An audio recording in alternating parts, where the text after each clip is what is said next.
Uh, my name is Marion Boltby, and I'm a member of the Alumni Council. I'm thrilled to welcome you all to the first of our afternoon sessions. It certainly has been an inspiring day already. We're extremely honored to meet our distinguished alumni at the luncheon, and we're fortunate to hear more from one of these honorees, Lida Orzeck, this afternoon as she shares more of her expertise in the session.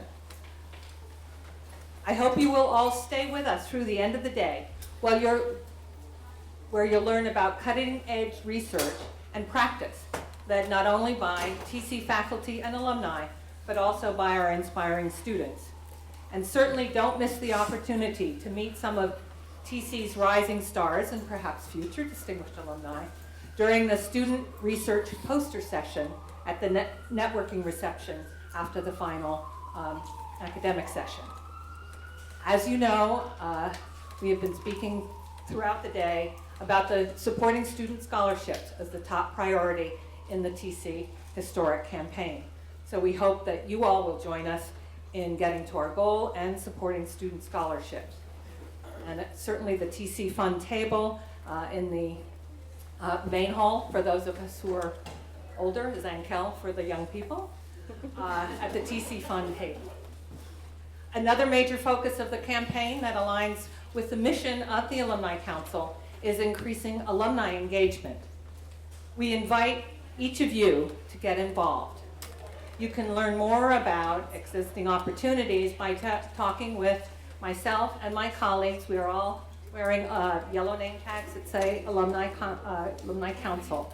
So please do grab a hold of us if you would like to find out more about the council, the association, your association, and how you might become involved. This year's academic festival features an array of exciting speakers and topics that highlight how TC continues to advance learning, moving full steam ahead. I'm pleased to welcome you to this session, Being the Change and Leading Change, Leadership Journeys of Women CEOs. We're excited to present this group of women who together create a veritable think tank in the world of organization and leadership.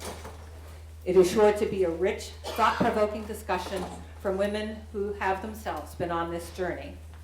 And I'm happy to turn it over to our moderator, Professor Caryn Block. Thank you, Marion. Can you hear me? Okay, if I'm like this. Yes?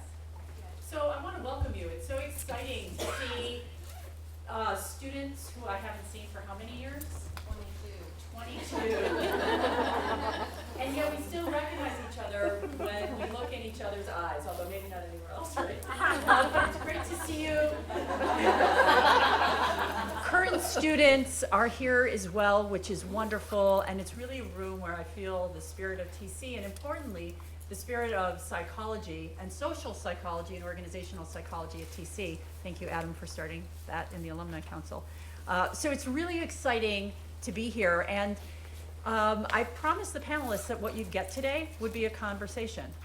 Not preparation, not slides, but really a conversation for people who are, at the same time that they're leading change, they are the change. We don't have many women CEOs in the world. We have two who are sitting at this table, and we have Debra Noumair. And Debra, as you know, is a faculty member in our program in social organizational psychology, and she is also the CEO of the Executive Master's Program in Organizational Change. We have a number of you here from that program, right here. As well as Debra is the executive director of a number of women's leadership programs that are across the nation and even across the world. So Debra kind of comes to this from a broad perspective. We have Lida Orzeck, who is currently the CEO and co-founder of Hanky Panky. Has anybody heard of that company? Yes. And Lida just received the Alumni Achievement Award and is a doctoral graduate of our social psychology program, worked with Morton Deutsch, which she will talk about, maybe. Her heart. And the thing to know about Hanky Panky is not only do they sell one pair of underwear per second, they are a socially responsible organization. All production is done here in the United States. Recycling, everything's recyclable. So ethics is a really important part of that organization. So welcome, Lida. Thank you. And we have a current student. So we have a faculty, a current student, and alumni. Our current student is Caryn Hormats, and she is a student in our XMA program. And she is a former CEO and co-founder of Social Security Advisors. So Caryn comes to us after having had a career, majored in economics, and then came to the Executive Master's Program, and then all of a sudden realized I've been using psychology all the time in my practice. So welcome, Caryn, and thank you for representing current students on this panel. So that's the panelists. What I think they have in common, well, what's the first thing we noticed they have in common? Women. We're all women. What's the first thing we did when we came in the room? We rearranged the furniture. We rearranged the furniture because we couldn't really see each other and we wanted this to be more of a conversation. So isn't that interesting? We're women, we rearranged the furniture.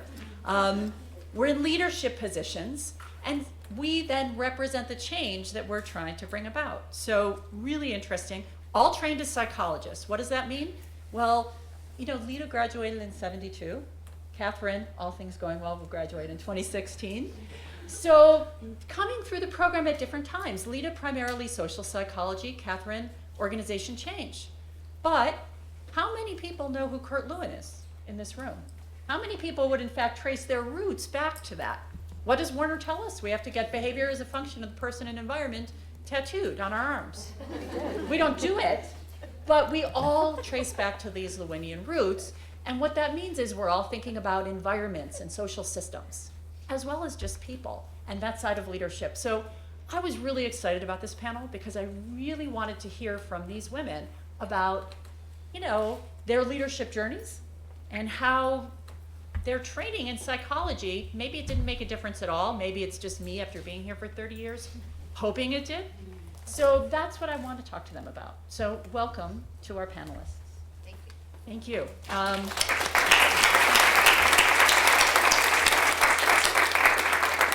So as a first question, I'm going to ask about your route to the sitting here today on this panel. What's your journey been? Because there was my 2-minute introduction, but really what's important to you in terms of getting here today? So should I go to Lida first? Yes. You're okay with that? Yes, Okay, I thank you. am. But I probably will surprise you with a few of the things I say. For instance, I don't identify at all as an academician. I know we're here, I know I have a Ph.D., but in fact, what happened when I got my degree was that I literally panicked. I realized that I didn't know what my next step was going to be because I knew I didn't want to stand up in front of a class and be a professor. I was more of an introvert than that required. But I was really well trained here, and so I went out into the real world. It was sort of not what was done then, and did research for the police department. I worked on the interview techniques of sex crimes units detectives, and that was a 2-year grant from the Police Foundation in DC.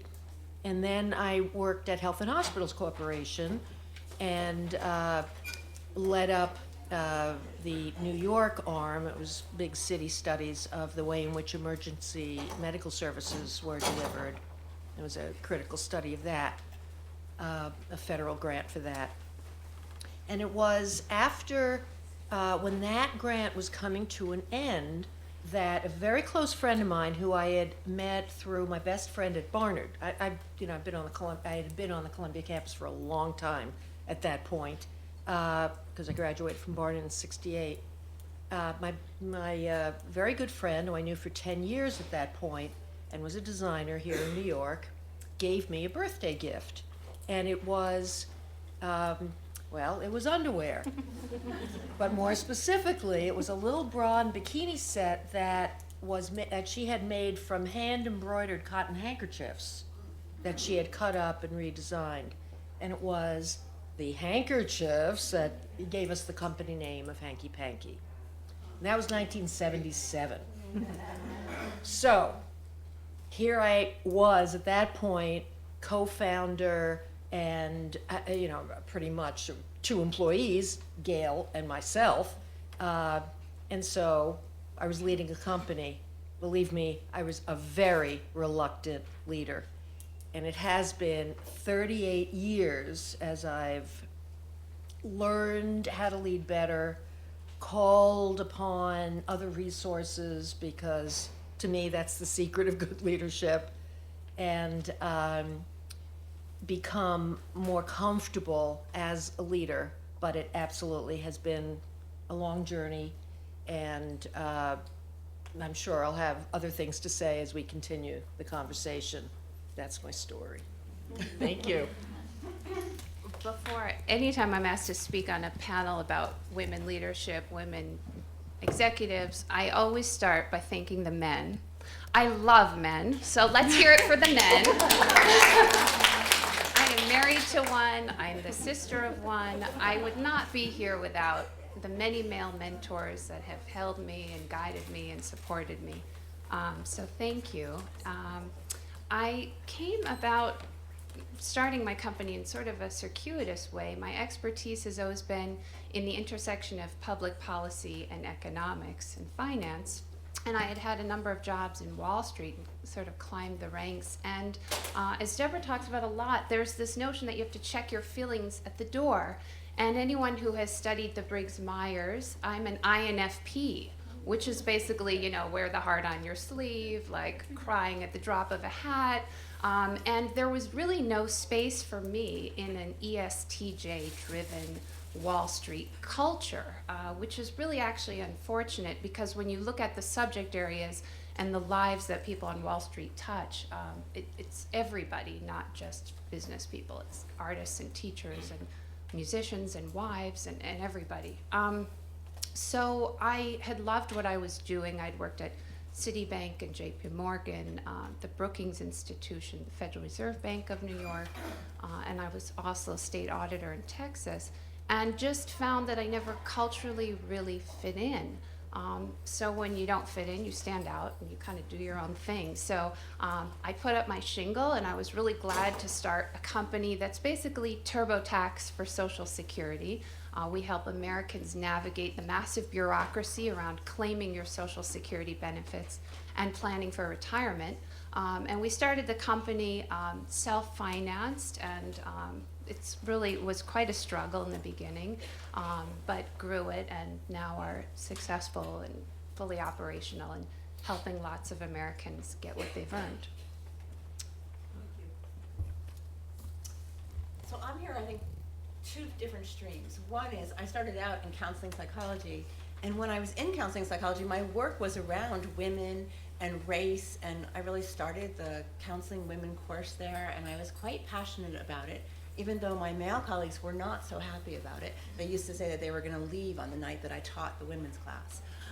And then what happened was I was in counseling psychology, and Warner Burke invited me to teach group dynamics to executives at Columbia Business School. And I basically fell in love with doing executive education and really bringing issues around race and gender and group dynamics to executives.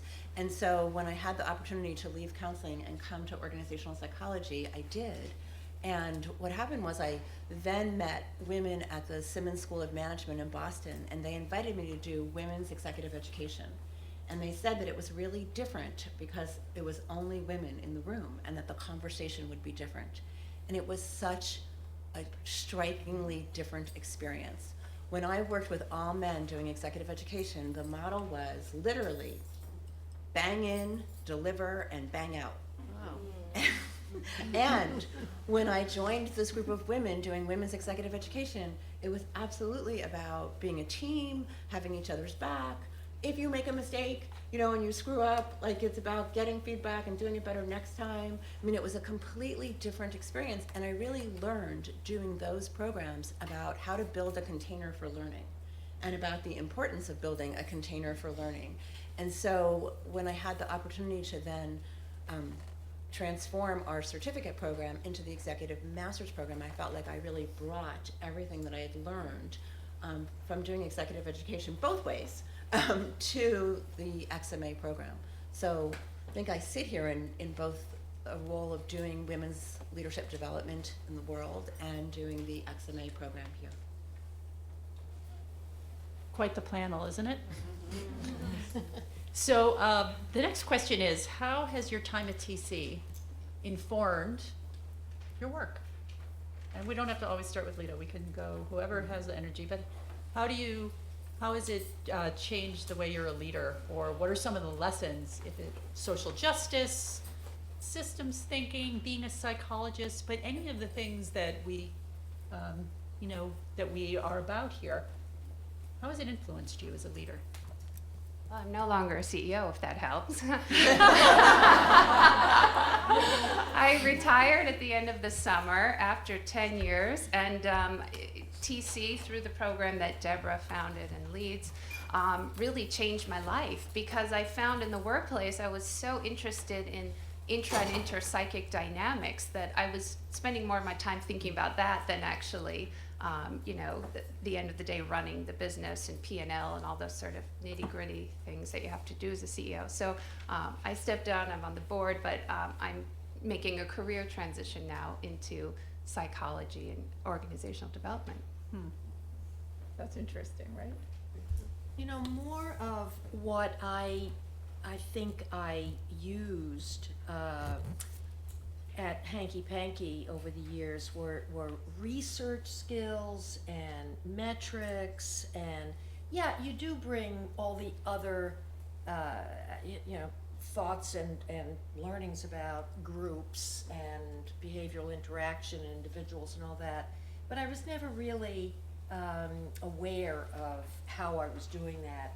I was really happy that I had learned how to write and cogently, and how to analyze things, and have really very down to earth practical skills. Yeah. So it matters when you take the research methods courses. Yes. Says the research methods professor. I guess I would add that it is, for me, about the organizational models and frameworks. In counseling psychology, as I said, I did group dynamics, I did race and gender, but I felt like when I came to organizational psychology, I had to retrain myself, or actually just train myself in organizational psychology. And I think the piece that I really learned was about having an organizational model, having a framework, so to put those ideas inside a system and be able to use those models to help individuals and teams and organizations understand what was going on. And that was really different than in counseling psych. I remember that I would be on dissertations in the organizational psychology program, and they would always, have a model, like every single dissertation. And I felt like that was, for me, the added richness of the training. And I think something that makes a difference in the world, because I think when you help people think systemically, they get less defensive. They feel like, oh, it's not just me. Right? As the leader of the company, I'm not the only one to blame. It really is kind of the leadership function, or it's the way leadership is linked to mission and strategy and culture and the external environment. And so it gives them a bigger way to think, and then I think they become less defensive. And I think they're then able to take responsibility for the part of the mess that is theirs, right? So I think those organizational frameworks really help people think in a broader, richer, more complicated way. Great, thank you.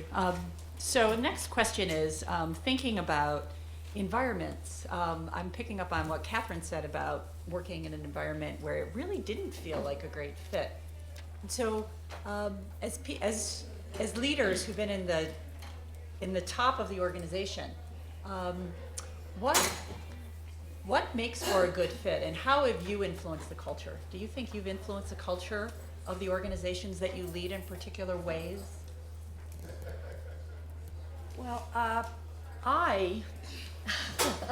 I said, I really have been a very reluctant leader over the years, and I've sort of fallen into my style of leadership, which is to model good behavior, and making the right decisions and working hard, and and I have a partner who feels very similarly. And so that's all anybody sees. We started out as 2 people doing just about everything. And 38 years later, we're about 175 people. And we're all New York based because we do make everything here, which is very unusual in the fashion industry.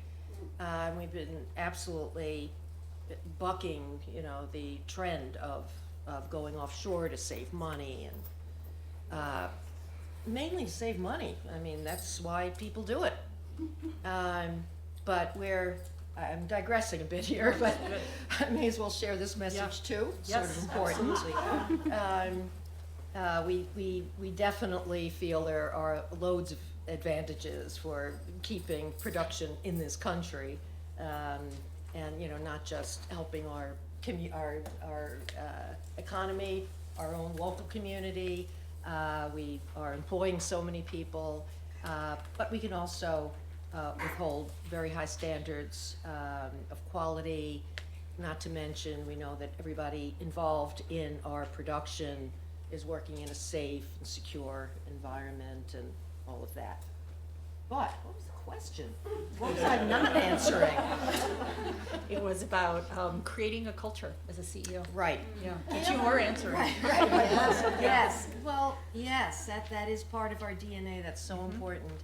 And the other aspects of our DNA are definitely there's a partnership. There are 2 people who are started out as friends. We are still leading the company, and I know that too is very unusual. Maybe more so in the apparel industry, but probably not just in the apparel industry. It's very hard for 2 people to get along. We have very similar ways of thinking about the world, and I suppose that's why the company, has taken the steps that it has taken to be socially aware and to make doing the right thing a lot more important than the bottom line. So there are 2 of us who are hard workers. I would say that my business partner, Gail Epstein, is also not a natural leader in the sense of having, certain attributes, traits that we've learned or negotiating skills. It's not about that. It's just sort of who we are, working hard. People don't work for me, they work with me. I don't think I've ever used that line before, but I bet everybody in the company knows that. So. Yeah, beautiful. You get a sense of the culture. And I love the idea about partnerships. Yes, I love that idea about partnerships and allies. Yep.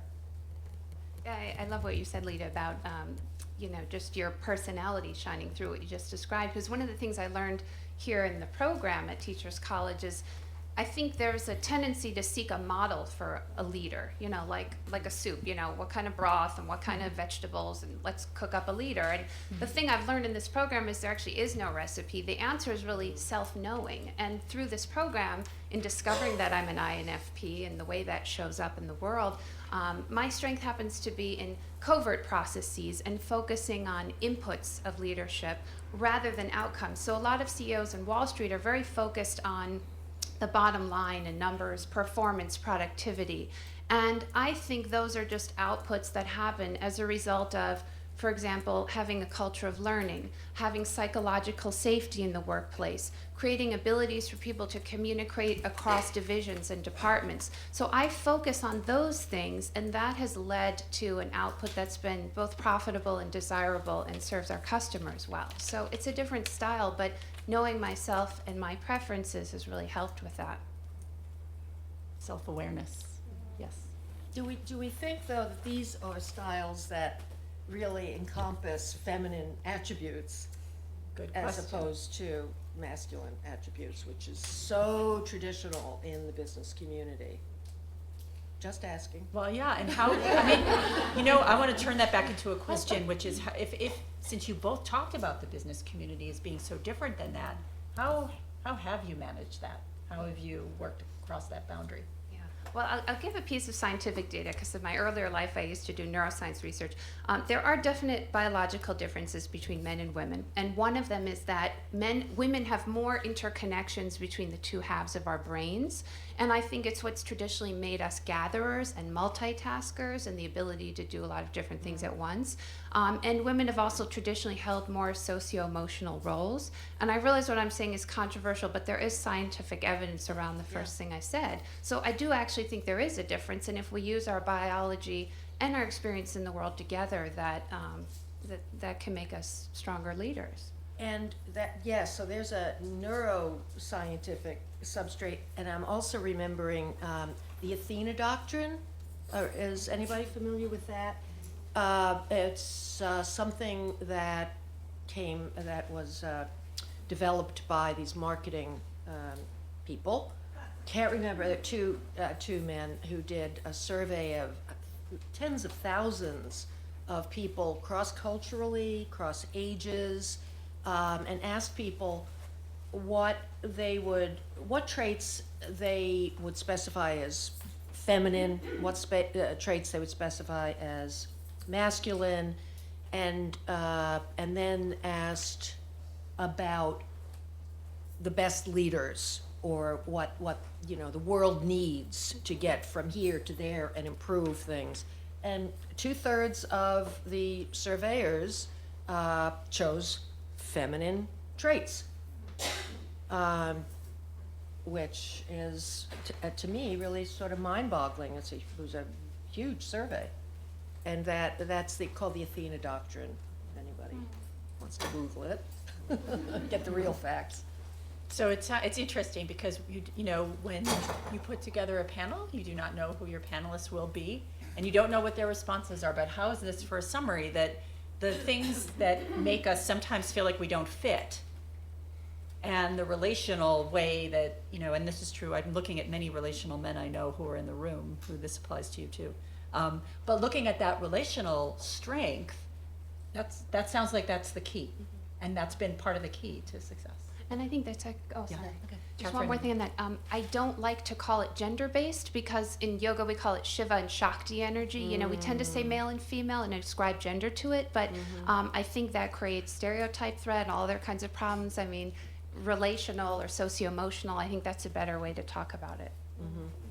Yeah, it's so interesting to listen to this. I was really interested in Lida thinking about when you started out as 2 and now 175 and how growth has affected that, and would be really interested to hear more about that. But I wanted to also add just this piece. So what's interesting to me is I don't run a company, obviously. I run this program. And I think that part of what has created the culture in the program that I run is having some hard boundaries. And so I've been thinking about that and the relational piece, and I'm looking at Victoria and thinking that when I was starting the program, we did a ton of research. And one of the pieces that we did was that we interviewed everybody who ran a cohort program. And I'm looking at Victoria because of the Aegis program, because it was from Aegis, in the adult learning and leadership program, that I learned that you had to be really strict about the boundaries. That I had to tell the students in advance that you could not miss a session, that you couldn't be late, that if you were late for the first session, you were out until the next year. And I remember thinking, really? Am I going to say that? and I did, and I write this letter that the students talk about, yes, and then you get Debra's letter before the program starts, and it's got all these rules, and people actually adhere to them. I mean, I thank Aegis every time, because it's incredible to me, and I think, because otherwise people would, say they have a really important meeting, and they can't be in a session, and, we only have this amount of days to be here, right? And so that's one thing. And also, I said early on that if, to my colleagues, when we would have arguments about things, I would say, look, if I can't stand in front of the room and say it, we're not doing it. Because I have to be able to own it publicly. And if I can't own it publicly, then it must not be okay, and so then we're not doing it. And we had some knockdown, drag-out fights. And so it reminded me of what you were saying about integrity, right, and about ethics and about the importance of that, right, and that you were saying about doing it my way. I had to find my way into that and then figure out how I would say it in a way that was informed by the learning I had from research and from colleagues and from practice, but sort of some combination of both is what allows you, I think, to take up the role, and I think that's male and female. Great. So any thoughts about thinking what I would want to hear if I was in the audience. And we're going to turn it over to the audience very soon, so you guys can ask your own questions. But challenges you faced and what you've done to deal with them. You know, what have been some of those challenging moments on your leadership journey? And what saw you through it? I know is that too deep? Oh, well, I know I'm asking you to say it in front of 100 strangers, so I can get that. well, maybe if we just dropped on your leadership journey. Drop it. Okay, just Challenges. Okay. Challenges. That's our lingo, but we don't have to use it. Right. Total challenges. I know what my biggest challenge was in, and now I'm really, as I said, I don't really identify as an academician. This is all about being a businesswoman, even though I had no preparation for it. It's certainly hard being an entrepreneur, starting a company and doing and learning about every aspect of running a company and producing a product. As hard as that was, and that started in 1977, in 2004, 26 years later, we had our biggest challenge, and it was a tremendous surge in business. So it was, the fruits of our success. Well, actually, why did that happen? Why did we have a tremendous surge? We were so lucky. We didn't have a PR company at the time. In fact, we had worked with one for a couple of years prior to that. But in general, we don't advertise at Hanky Panky. I mean, we do more. We've grown up as a non-advertising company. There's more because of social media. Gets a little more complicated. But so we had done no traditional advertising, and we were on PR hiatus when a very enterprising journalist from the Wall Street Journal heard about this under-the-radar company, because remember, this is before social media, and our first 25 years was before social media, essentially, and she heard about us. She came to interview us. She heard about this thong.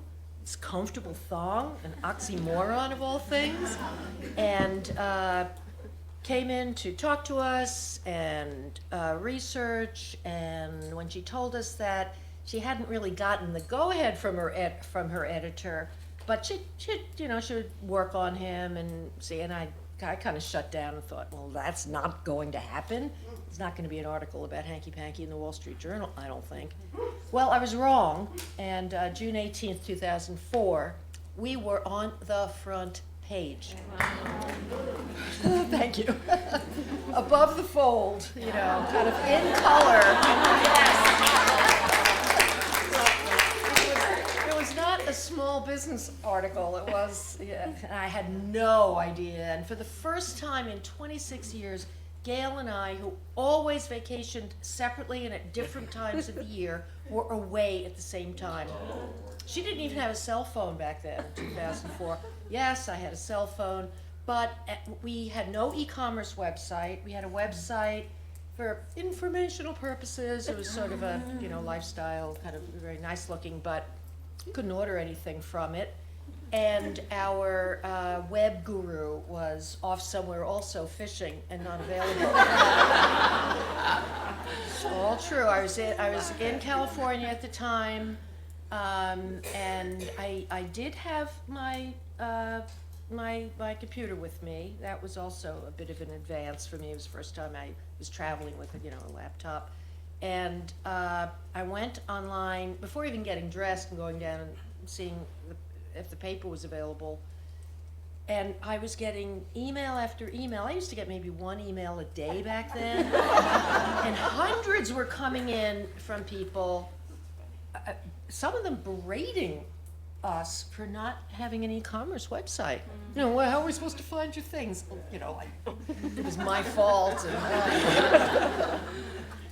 And, anyway, it was that that experience of not being prepared for an unexpected growth in business, that can sink a company overnight. And that was my biggest challenge, and the thing I'm most proud of, that it did not sink us, and we took really smart, slow, careful steps to really build the company and become not under the radar anymore, practically a household name, I'd like to think.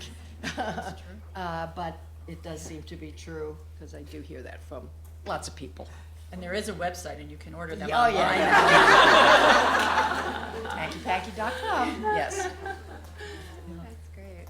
Well, my first challenge was the opposite of Lida's, because when we started the company, we were basically, if not the first, one of the first companies to do Social Security advising. So we were both starting a company and kind of pioneers in this field. And so I remember when we launched our website, and I thought, oh, we did all this work, and now we're going to have all these customers. And you just hit refresh, and there was nothing, and nobody. And bankers are only there when you're making money. So that was just crazy. But personal challenges, I'm always underestimated, which can actually work in your favor. But I remember one CEO of a massive bank would not answer my inquiries or calls, and we had a good connection to him, but he just was not responsive.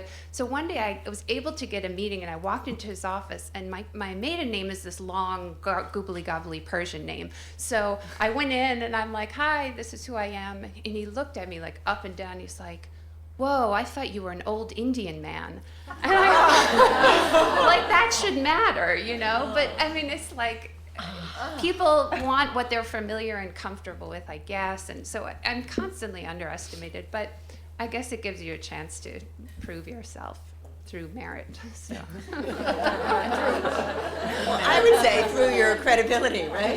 Like it's like you start talking to him and that probably falls away. Yeah, but the projections, I mean, covert processes, I get all kinds of projections, and it's really interesting. And now you have Teflon. Oh, well, not all the time.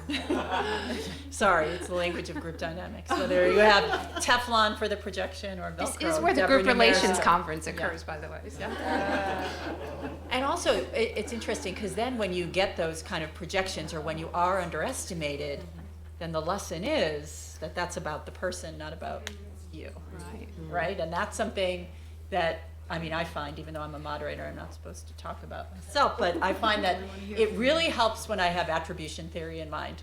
And I know whether I can attribute, what do I attribute this to? Is this me, that I didn't prepare, that I didn't approach this person right, or is it that person's expectation, so I don't have to feel crappy? Yeah, great. Yeah. So, challenges?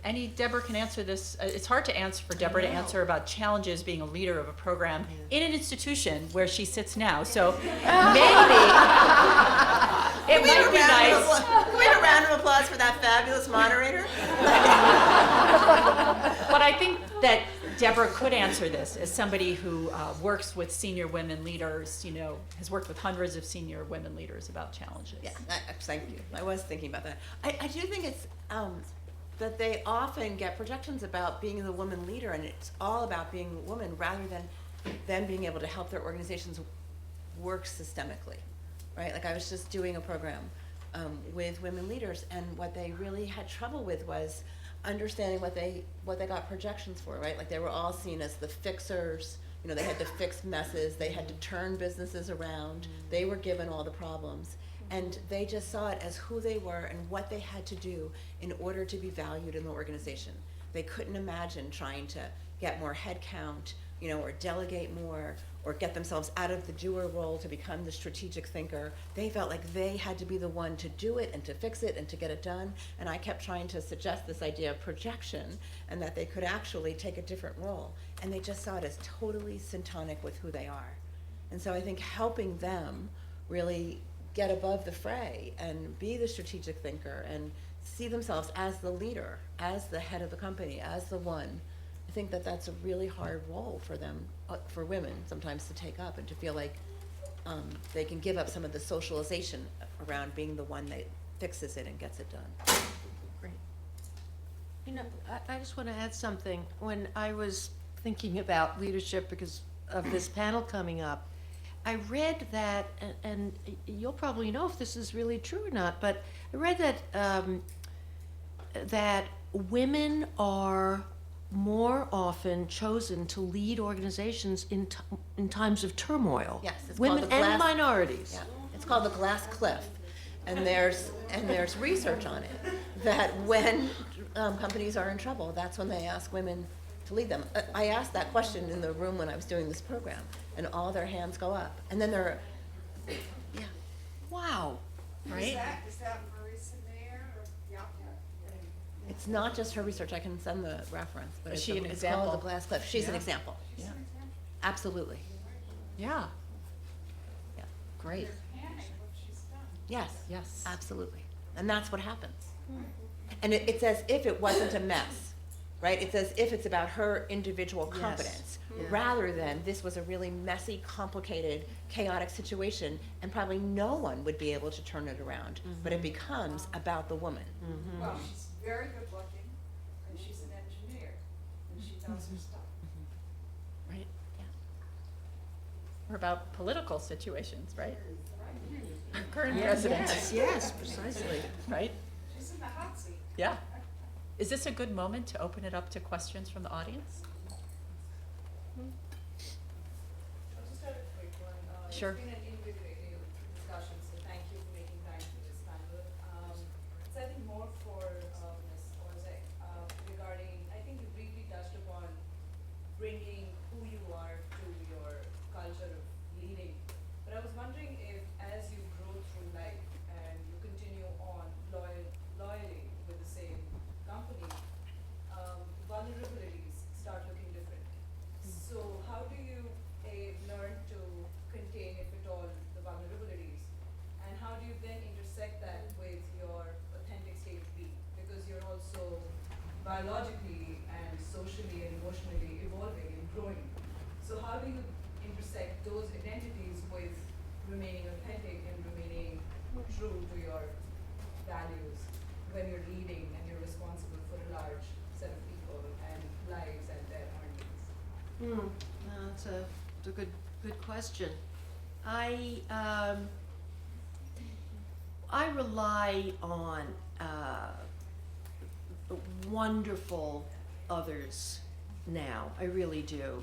For the first literally 25 years or so, it was Gail and me at the A level, and then just sort of all the other people. So it came, when a company gets big enough, you really need to have a very good, B level, or at this point, they're all sort of A little minus, people who you can rely on. And I don't think that Gail and I have changed too much. We've certainly, matured and become more secure, and a lot of what we do, and more confident in what we say, and all of that. But I've gotten much better at choosing who can help with this journey, and that's the B team or the A minus team, because they are all pretty wonderful. And I think we choose people who can, carry our message forward properly. And the fact that Gail and I are still in charge, unfortunately speaks to what will probably happen when we retire or stop or sell the company. It can only, not be as nice a story, because that's just sort of the way business is, no matter how well we interview and make sure that we turn it over to good hands. Maybe we'll be able to do something like that with the current leadership in the company. I don't know. But am I getting anywhere with answering the question?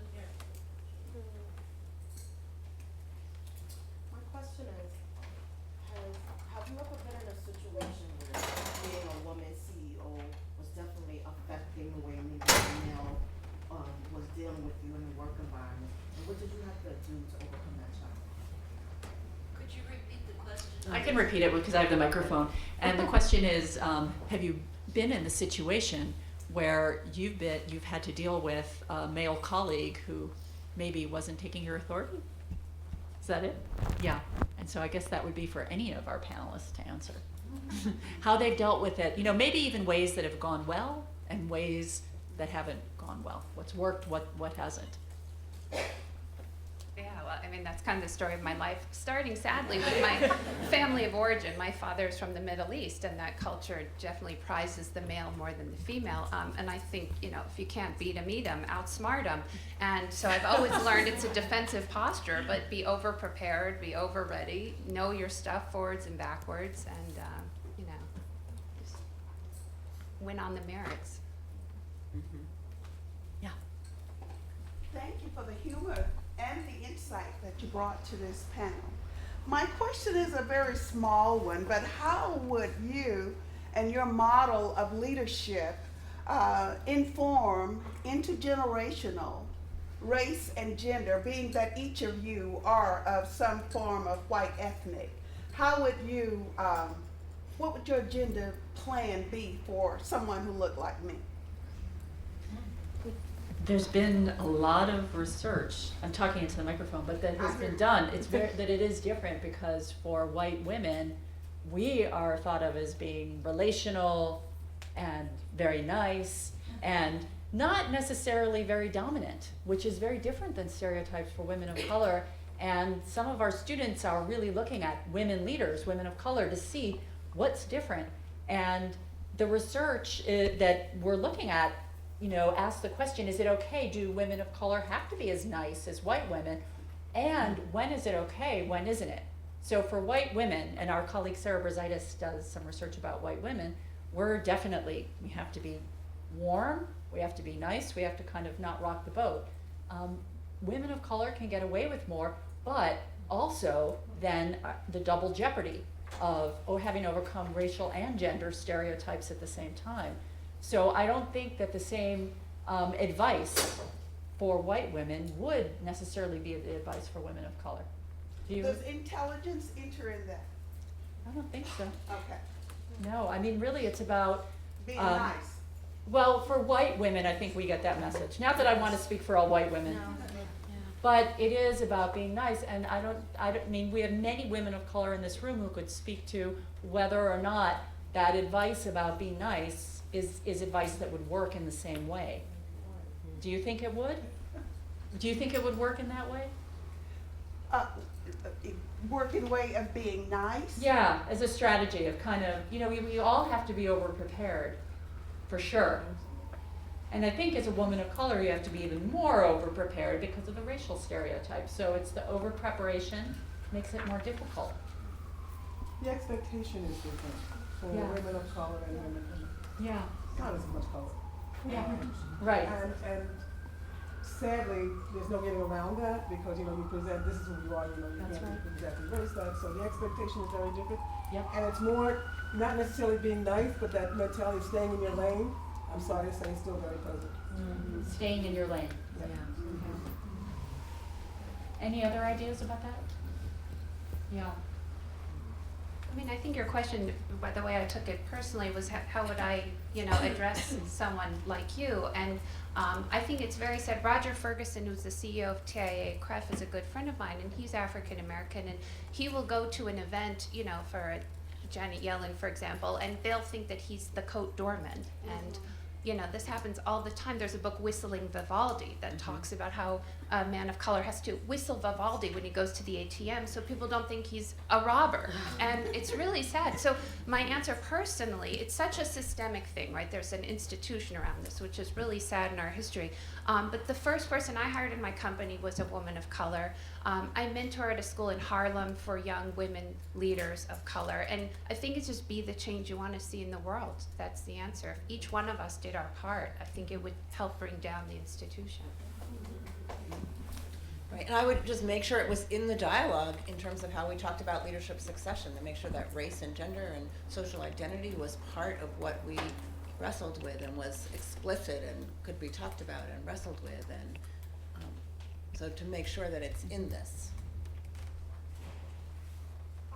As far as the term nice goes, in my opinion, it's almost dead. Whether you're white, whether you're not white, I think reality comes in. I think negotiation comes in. And somebody I think of off the top, forgive me, is Bernie Sanders. You know, he's got something in his voice, a way of talking about something that catches your imagination, catches your interest. And I think, you know, forget about nice and say whatever it is the way it is in a very strong, presentable way. Nice. So I think the key is the ending, is that still nicely, yes. I'm gonna hear from David because he's the first guy who's raised his hand. Thank you very much for your stories and your experience at this point. One of the questions I have, as it relates to my position here, is in your experience and in your journey as CEOs, did you have male advocacy along the way? What did that look like? And as an experienced professional now, giving advice to males, what might you say to sort of help in the journey? Great question. Well, now I'm really being vulnerable, but Vidya and I attended a conference that she led a panel on talking about vulnerability and authenticity, right? And one of the things that draws people to strong leaders is their willingness to be authentic, and part and parcel of that is vulnerability. So I'm going to try to exhibit that here. When I was asked to speak on this panel, I initially said I wasn't going to do it because I'm in a cohort of 25 colleagues and we're all equals, and no male wants to stand up higher than the other. And so I reached out to you, Dave, and Dave is a member of our cohort, and you led me along and said, you've earned it, you're the only female CEO in our cohort, why don't you do it? And I think we have to constantly partner with other people, male, female, transgendered, multicultural, to get different perspectives. I mean, the way the species survives biologically is by diversity in our genetic pool, and it's the same way psychologically and organizationally. The best way that we can survive as a species and as a culture, as a business, as an organization, is to bring diverse perspectives in. So talk to male allies who will say, yeah, go do it. Yeah. Yes. Yes, I actually just want to echo on the message that be the change that you want to see.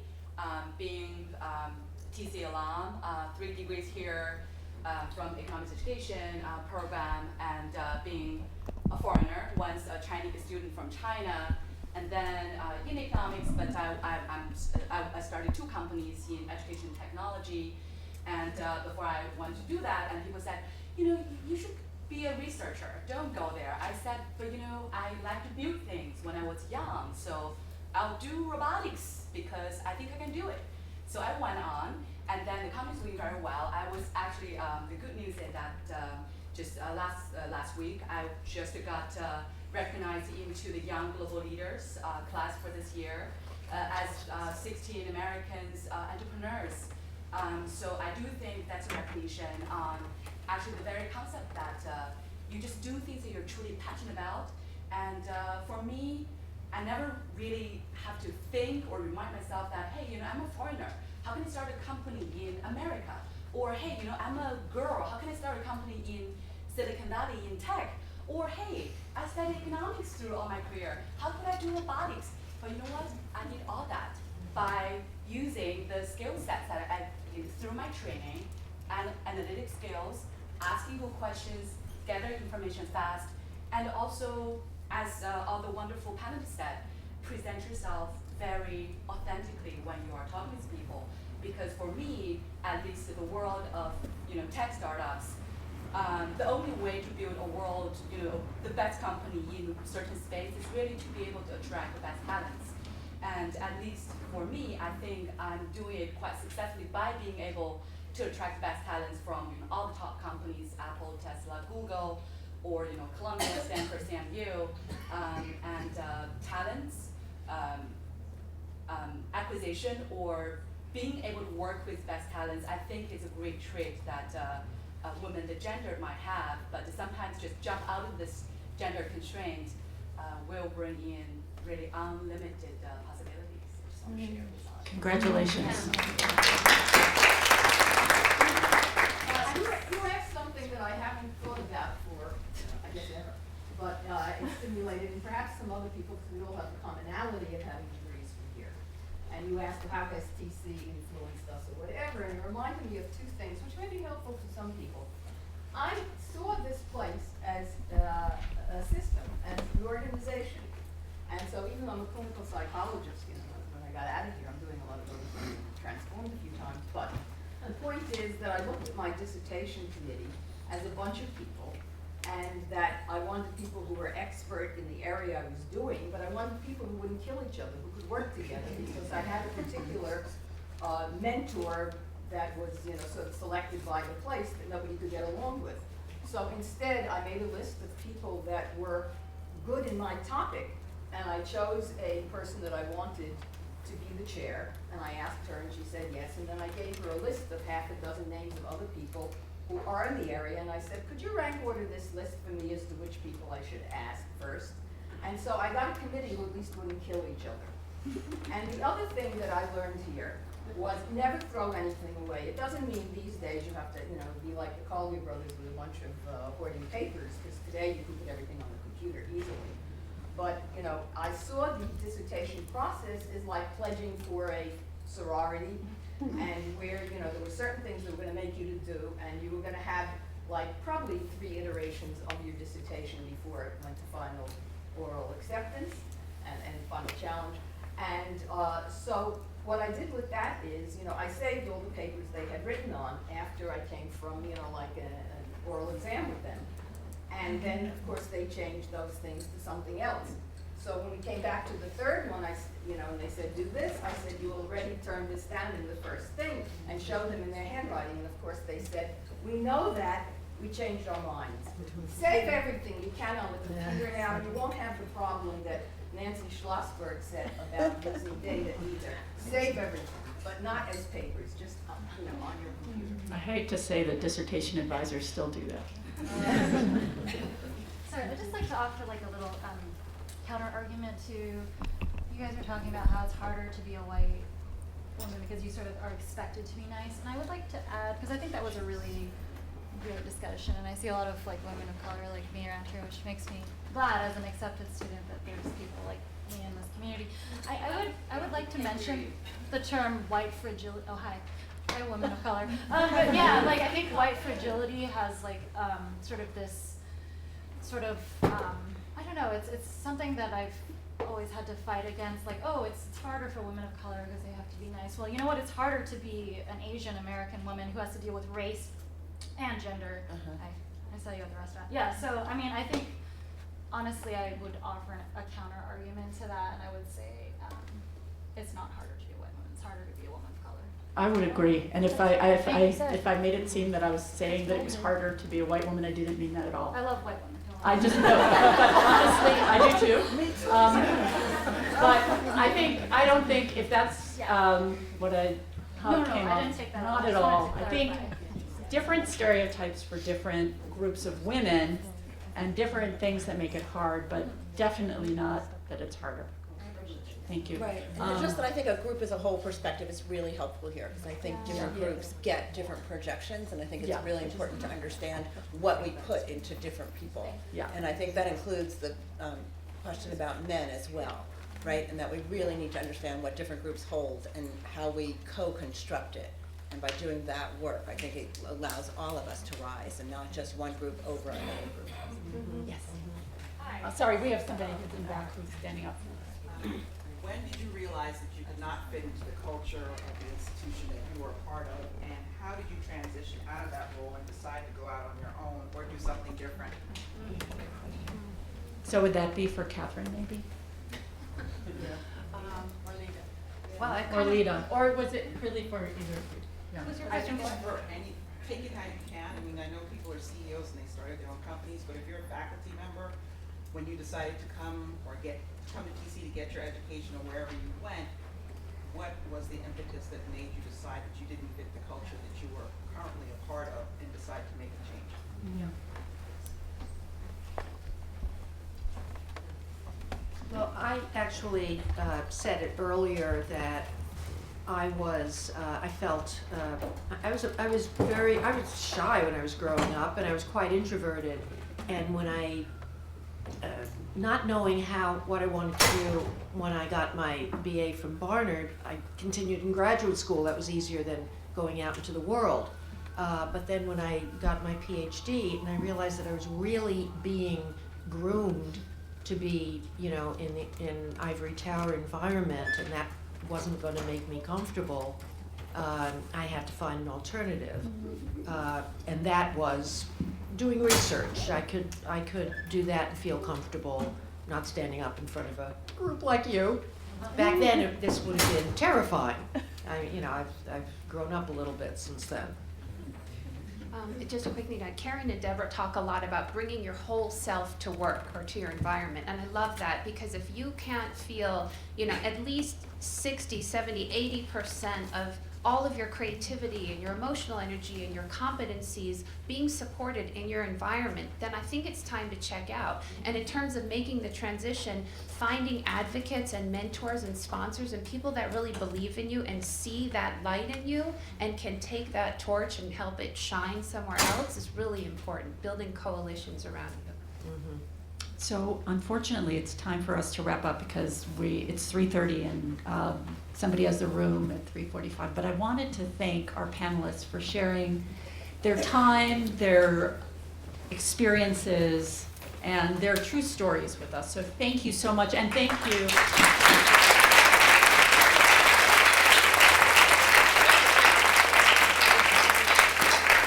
And thank all of you for your thoughtful questions. And we'll see you later. Thank you all for coming. Thank you, panelists. If you have not signed the sign-in sheet, I'm not sure, there it is, would you try and get around to signing it before you leave? And also there's posted schedules and online schedules and printed programs so that you can make your way to the next session, which will begin at 3:45. Thank you.